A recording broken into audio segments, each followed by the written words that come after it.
تلوم عليا، تلوم عليا ازاي يا سيدنا، وخير بلادنا ماهوش بإيدنا. تلوم عليا ازاي يا سيدنا، وخير بلادنا ماهوش بإيدنا.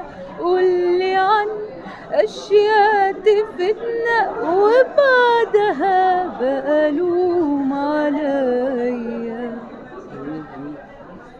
ناوية تستمري في الغناء وكده وتطوري برضه، ولا عايزة انك تستمري في الدراسة وكده وتدي تاني؟ ممكن الاثنين عادي. انا بحب بتمارسي هواية الغنى بمارس الهوايه والدراسه في نفس الوقت. بالتوفيق ان شاء الله.